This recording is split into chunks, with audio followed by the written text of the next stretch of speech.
In the early hours of January 13th, while most of Russia was asleep, Ukraine carried out a strike that quietly changed the balance of this war.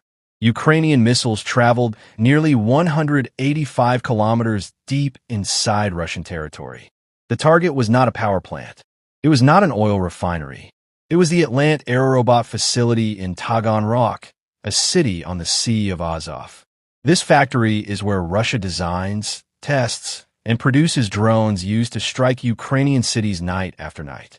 Footage from the ground showed secondary explosions, a clear indication that munitions and production equipment were hit at the same time. This was not a symbolic strike.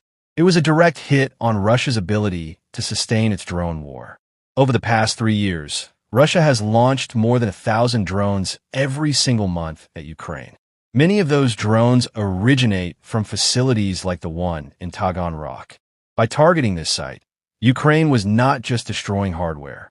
It was disrupting a system Russia depends on to keep pressure on Ukrainian cities. The Atlant plant is not just any factory. It designs and manufactures monostrike reconnaissance drones used to locate and target Ukrainian positions. It also produces key components for the Orion UAV, one of Russia's primary combat drones. These systems are central to how Russia fights today. What made this strike especially significant was the weapon used. Ukraine carried out the attack using domestically produced missiles. That detail matters.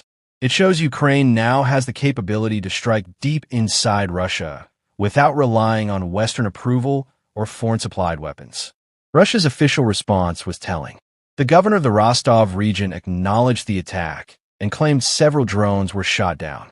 He made no mention of damage to the factory itself. Independent Russian outlet Astra reported a very different story, citing local witnesses who saw explosions at both the Atlant facility and the nearby Beriv aircraft repair plant. 2 military production sites were hit in a single night. Ukraine's general staff was direct. They confirmed the strike and stated it was part of ongoing measures to reduce the offensive capabilities of the Russian aggressor.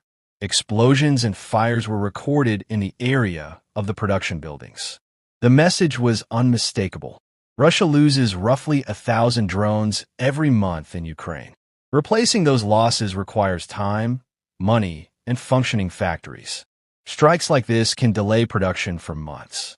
At a war cost estimated at $300 million per day, Russia cannot afford prolonged disruptions. But the fire in Taganrog was only part of what broke this week. While that factory burned, another crisis was already unfolding far beyond the battlefield. At the same time Ukraine struck deep inside Russia, Iran, Moscow's most important military ally, was slipping into chaos. By January 14th, nationwide protests had spread across all 31 Iranian provinces. What began as economic demonstrations quickly evolved into open defiance of the government itself. The scale of the crackdown was severe. More than 500 people are believed to have been killed, with some estimates placing the number far higher. Over 10,000 were detained. For 108 consecutive hours, the Iranian government imposed a complete internet blackout. When a government shuts down the internet for 4.5 days, it is not restoring order.